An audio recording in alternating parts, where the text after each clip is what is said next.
আজ থেকে ৩০ বছর আগে আমার একবার করালি প্রসাদবাবুর বাড়িতে দাওয়াত পড়ল। করালি প্রসাদবাবু ছিলেন কুলডাঙ্গার জমিদার, খুব ভালো মনের মানুষ ছিলেন। দাওয়াতটা ছিল রাতের। আমি বিকালবেলায় করালি প্রসাদবাবুর বাড়ির দিকে রওনা হলাম। তা ঘন্টা ৩ তো লাগেই আমাদের বাড়ির থেকে জমিদার বাবুর বাড়ি পৌঁছাতে। রাস্তা খুব বেশি ভালো না, মোটরযানে যেতে হয় খেয়াঘাট পর্যন্ত। তারপর খেয়া পার হয়ে গরুর গাড়ি, আবার কিছু বিল পাড়ি দিয়ে করালি বাবু জমিদার বাড়ির প্রাসাদ। আমি চিন্তা করে দেখলাম আস্তে আস্তে ভারী রাত হয়ে যেতে পারে, তাই সাথে আমার বন্ধু নিমাইকে নিলাম। আমাদের মোটরযানে যেতে যেতে সন্ধ্যা হয়ে এলো প্রায়, সূর্য ডুবো ডুবো। আবার খেয়াঘাটে দাঁড়াতে হবে কতক্ষণ কে জানে। আমি আর আমার বন্ধু খেয়াঘাটের চৌপায়ার উপর বসে গল্প দিতে থাকলাম। ইতিমধ্যেই নৌকা চলে আসলো। আমরা নৌকায় চড়ে বসলাম। আমি বললাম মাঝিকে, মাঝি ভাই কয়টা পর্যন্ত চালাও?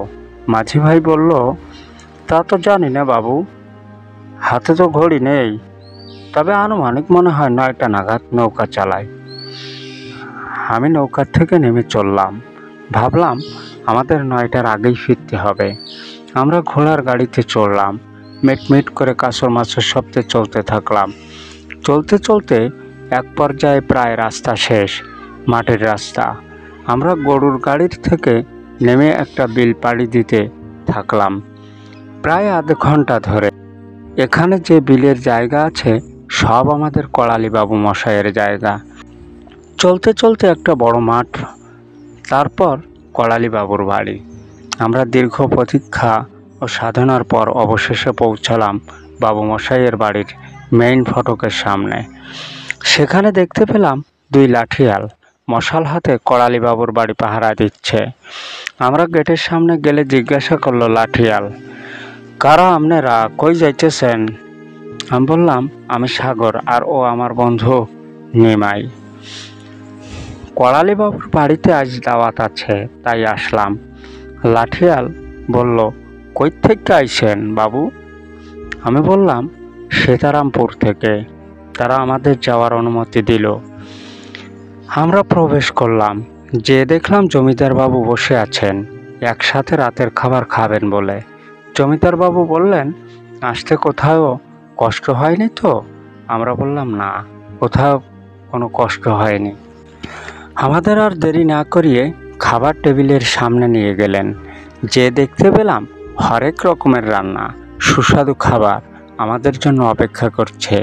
খাওয়ার আগেই দেখে মন ভরে গেল। আমরা খাওয়া দাওয়া শেষ করলাম তৃপ্তি সহকারে। এবার বিদায়ের পালা।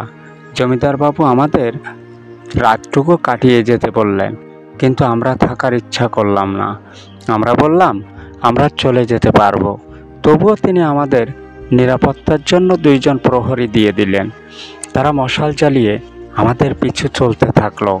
চলতে চলতে বিল পার হয়ে আমরা প্রহরীদের ফিরে যেতে বললাম। তারা ফিরে এলো। আমরা অনেকক্ষণ অপেক্ষা করলাম একটা গরুর গাড়ির জন্য, কিন্তু পেলাম না। তখন রাত 11টা। ভাবলাম এখান থেকে হাঁটতে হাঁটতে যেতে হবে, কিন্তু নৌকার মাঝি পাওয়া যায় কিনা জানি না।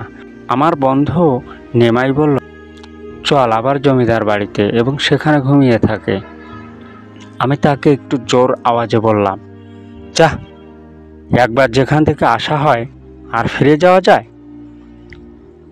আমরা কথা বলতে বলতে নদীর ঘাটে আসলাম, কিন্তু সেখানে কোনো নৌকাই নেই। নদীর পাড়ে ছোট একটা ছাউনি ছিল, তার নিচে একটা খাট পাতা ছিল, চারপাশ খোলা। আমরা তার উপর বসলাম আর অপেক্ষা করতে থাকলাম, দেখি কোনো নৌকা আসে কিনা। কিন্তু রাত 12টারও বেশি বাজে, কোনো নৌকা আসে না। ওদিকে নদীর ভীষণ বাতাস বয়ে চলেছে। গরমের সময় প্রচণ্ড ঠান্ডা হাওয়া যেন চোখ জুড়িয়ে আসতে লাগলো। ঠিক এমন সময় দেখতে পেলাম মাঝ নদীতে মিটমিট করে হারিকেনের আলো দেখা যায়। বড় নদী। আমরা ভাবলাম এদিকে এগিয়ে আসলে তার কাছে বলবো আমাদের নদীটি পার করে দিতে। নৌকা ক্রমশই এগিয়ে আসতে থাকলো। আমরা উভয়ই খুব খুশি হলাম। সে এসে আমাদের ঘাটে দাঁড়ালো। আমরা এগিয়ে গেলাম এবং দেখলাম আমাদের যে মাঝি বিকালে নদী পার করেছিল ইনি সে মাঝি নয়। একটু পোশাক পরিচ্ছদের দিক দিয়ে ভিন্ন রকম, সাদা শাড়ি পরা, ঘোমটা অনেকখানি টেনে দেওয়া, এক আধ বয়সী নারী। আমরা তার মুখ দেখতে পাচ্ছি না। আমরা বললাম, কাকিমা আমাদের একটু পার করে দেবেন নদীটি? মাঝি কোনো কথা না বলে শুধু মাথা নোয়ায়ে বলল, হ্যাঁ উঠুন। আমরা উঠলাম, বেশ নদীর মাঝ বরাবর চলে গেলাম। দেখতে পেলাম সামনে একটু কালো ধোঁয়া দেখা যায়।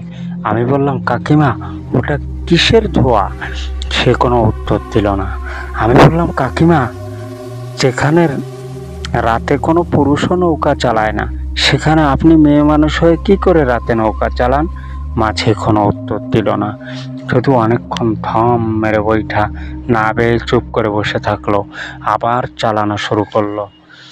কয়েকটা প্রশ্ন করলাম, কিন্তু কোনো উত্তর না পেয়ে মনের ভিতর ভয় লাগতে শুরু করলো। আমরা বললাম, কাকিমা পাড়ে উঠতে আর কত বাকি? সামনে তো কিছুই দেখতে পাচ্ছি না। মাঝির পক্ষ থেকে কোনো উত্তর আসলো না। আমি আমার বন্ধুর শরীরে একটু টিপ দিলাম এবং আস্তে আস্তে আমি এগিয়ে গেলাম। এগিয়ে যেয়ে যা দেখলাম, দেখে আর সহ্য করতে পারিনি, ভীষণ জোরে চিৎকার দিলাম। আমি এগিয়ে দেখলাম সে কোনো মানুষ নয়, আস্ত একটা মানুষের কঙ্কর। আমি ঝাঁপ দিলাম নদীতে, আর সে আমার বন্ধুকে ধরে বসলো এবং বলতে লাগলো, এই কোথায় যাবি? চল আমার সাথে চল। হাত ধরে সেও টানতে থাকলো, আমিও টানতে থাকলাম। এক পর্যায়ে নৌকার দুলুনিতে ছোট নৌকা এক প্রান্তে ডুবতে বসলো, আর আমার বন্ধুকে ছাড়িয়ে নিলাম এবং আমরা দুইজনই পানিতে সাঁতার দিতে শুরু করলাম। আমরা দেখতে পেলাম মাঝি নামক শয়তানটি পানির উপর দিয়ে হেঁটে যাচ্ছে। আমাদের শরীরে যতটুকু শক্তি ছিল সব ব্যয় করে সাঁতরাতে শুরু করলাম। এক পর্যায়ে আমরা প্রান্তে এসে উঠলাম এবং তাড়াহুড়া করে বাড়ির দিকে রওনা হলাম, ভেজা শরীরে ভয়ে ভয়ে। বাড়ি আসার পর আমাদের দুজনেরই ভীষণ জ্বর। ঝাড়ফুঁক করিয়ে আমরা সুস্থ হলাম। তারপর থেকে আর কখনো আমরা রাতে আর জমিদার বাড়ির দিকে যাইনি।